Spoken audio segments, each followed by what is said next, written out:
मेरठ के रसूलपुर में घुड़चढ़ी के दौरान विशेष संप्रदाय के लोगों पर आरोप है कि उन्होंने अनुसूचित समाज के लोगों पर पथराव किया, मारपीट की है और जमकर यहां पर बवाल हुआ है। और उसके बाद देखिए कि यहां पर जो पीड़ित महिला है वो यहां योगी के मंत्री हैं, वो यहां पर पहुंचे हैं और उनसे बातचीत कर रहे हैं, पूरा दर्द बता रहे हैं। दिनेश खटीक है, जल शक्ति राज्य मंत्री हैं, यहां लोगों के बीच पहुंचे हैं, अनुसूचित समाज के लोगों से बाकायदा बातचीत कर रहे हैं और उनका दर्द साझा कर रहे हैं। और आप ये देखिए किस तरीके से जो महिलाएं हैं वो यहां बता रही हैं कि किस तरीके से यहां पर जमकर पथराव हुआ। आरोप लगाया जा रहा है कि महिलाओं के जो हाथ पकड़कर वो भी यहां पर खींचे गए हैं। जो मंत्री हैं उनसे हम दिनेश खटीक है, उनसे हम बात कर लेते हैं। दिनेश खटीक जी, आपसे जानना चाहूँगा कि किस तरीके से यहाँ पर पथराव हुआ, घुड़चढ़ी नहीं करने दी, दूल्हे ने भागकर जान बचाई है, महिलाओं को आरोप लग रहा है कि हाथ पकड़ के खींचे गए, क्या चल रहा है? रसूलपुर गांव में जो ये घटना हुई है, ये मेरा परिवार है। ये अनुसूचित जाति का पूरा परिवार मेरा है। और ये जो घटना हुई है, इस घटना का मैंने संज्ञान लेकर के तुरंत, जबकि मेरा बच्चा आज हॉस्पिटल में एडमिट है, मैं उसको छोड़ करके अपनों के बीच में आया हूँ। और जो भी इसके अंदर है उन पर सख्त कार्रवाई होगी, चाहे इसमें कोई भी हो। विशेष संप्रदाय के लोग जो आज ये घटना को अंजाम दे रहे हैं, चाहे वो खतौली में हो, चाहे वो मवाना में ईद के दिन खुले में कुर्बानी करते हुए दलित समाज के लोगों को पीटा गया, चाहे वो हो, चाहे ये रसूलपुर की घटना हो, इसमें बहुत सख्त कार्रवाई होगी। और मैं माननीय मुख्यमंत्री जी से जाकर के व्यक्तिगत मिलूंगा और अधिकारियों से भी हम लोगों ने बात की है और बात करके इन लोगों को न्याय दिलाया जाएगा।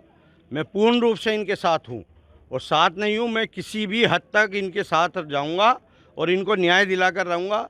ये उत्तर प्रदेश है, कोई तालिबान नहीं है ये कि यहाँ पर इनका शासन चलेगा। आज मैं बूझना चाहता हूँ उन लोगों से जो रीट्वीट करते हैं, ट्वीट करते हैं, आज उनकी उंगली उस तरफ नहीं गई। वो संविधान बचाने की बात करते हैं लेकिन दलितों के साथ आने का काम नहीं करते हैं। जब विशेष संप्रदाय की बात आती है तो वो आवाज़ नहीं उठाते। मवाना की घटना हो, चाहे खतौली की घटना हो, चाहे रसूलपुर की घटना हो, कोई बोला हो तो हमें बताइए। केवल दलितों का वोट चाहिए इन लोगों को।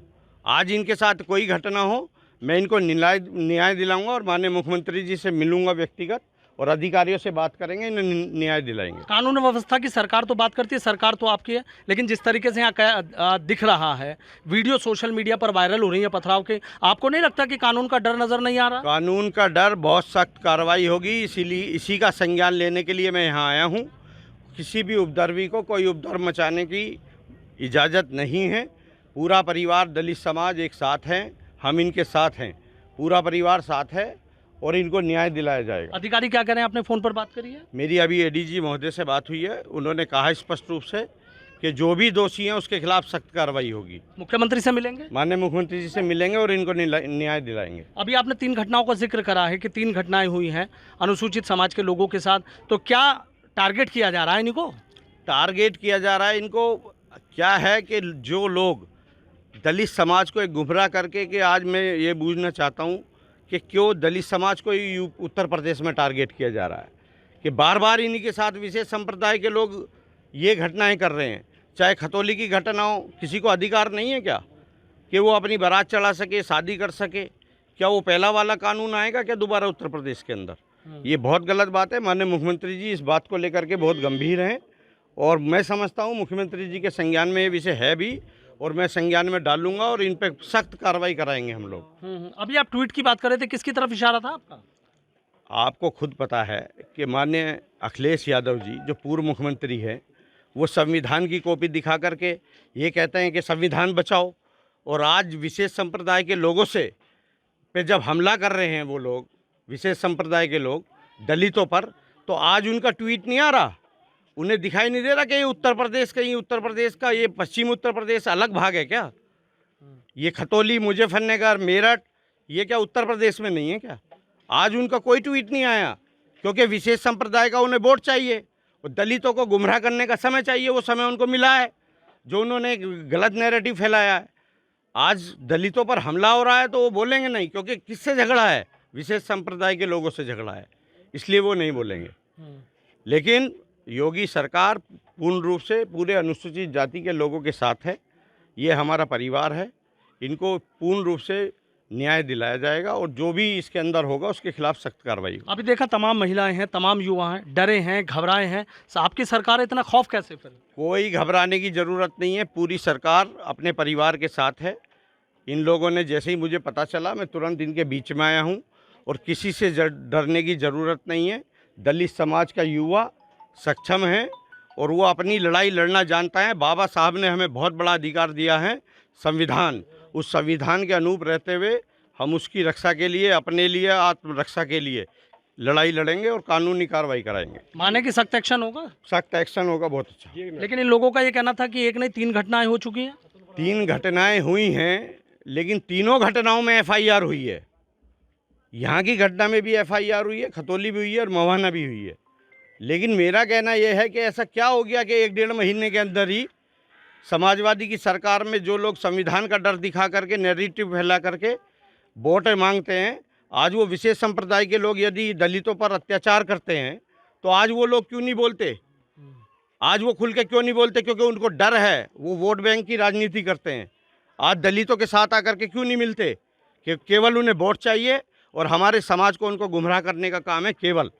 लेकिन मैं उन नेताओं से पूछना चाहता हूं जो अपने को आप बताते कि हम दलितों के बेटे हैं, हम दलितों संविधान को मानते हैं। जब संविधान को आप मानते हो और जो आप दलितों पर अत्याचार हो रहा है तो आप क्या खतौली आए? क्या आप मवाना आए? क्या आप रसूलपुर में आए? पश्चिम उत्तर प्रदेश में 1 महीने के अंदर 3 घटनाएं हुई हैं। कौन से दलित नेता यहाँ पर आए मुझे बताओ समाजवादी पार्टी के? एक आप कोई बता दीजिए। लेकिन मेरा ये परिवार है, हमारी जिम्मेदारी है, पूर्ण रूप से मैं जिम्मेदारी लेके कह सकता हूँ कि माननीय मुख्यमंत्री जी से मिल करके इनको न्याय दिलाया जाएगा। आज तक कभी इस तरीके से तल्ख तेवरों में नहीं देखा आपको? अरे अपने परिवार को, अपने समाज को जो आदमी घर में घुस करके मारेगा फिर हम शांत बैठ जाएंगे? अभी हम कानूनी कार्रवाई कराएंगे। हमारी सरकार है, हमारी जिम्मेदारी है। और ये दलित समाज एक अपना इतिहास रहा है कि इन्होंने मुग़ल काल में भी अपनी लड़ाई लड़ी है। जब लोगों को मुसलमान बनाया जाता था तब ये हिंदू मुसलमान नहीं बने अपना धर्म छोड़ करके। आज तक इतिहास उठा लीजिए कि इन्होंने लड़ाई लड़ी है लेकिन धर्म नहीं बदला। तो आज ये कैसे यहाँ, ये तालिबान नहीं है, ये हिंदुस्तान का उत्तर प्रदेश है और उत्तर प्रदेश में भी योगी सरकार का राज है। इनके खिलाफ सख्त कार्रवाई होगी और इनको न्याय दिलाया जाएगा। ठीक है, बहुत बहुत शुक्रिया। तो देखिए योगी के मंत्री हैं दिनेश खटीक हैं, किस तरीके से बेहद तल्ख तेवरों में नजर आ रहे हैं। सीधे अधिकारियों से भी बाकायदा बातचीत कर ली है और सीधा कह रहे हैं कि यहाँ तालिबान का शासन नहीं है, यहाँ योगी की सरकार है। उस मामले को लेकर वो मुख्यमंत्री से भी मिलेंगे। यानी रसूलपुर में जो मामला हुआ है, घुड़चढ़ी के दौरान जो पथराव हुआ है, विशेष संप्रदाय के लोगों ने जिस तरीके से यहाँ पर निशाना बनाया है, कहीं ना कहीं जो मामला है वो तूल पकड़ गया है और उस मामले की गूंज लखनऊ और दिल्ली तक पहुंच गई है। अब देखना यह होगा कि आखिर इस मामले में क्या सख्त एक्शन होता है। Sanuj Sharma, ABP News, Meerut. For exclusive and insightful videos, subscribe to our new channel ABP Live Premium.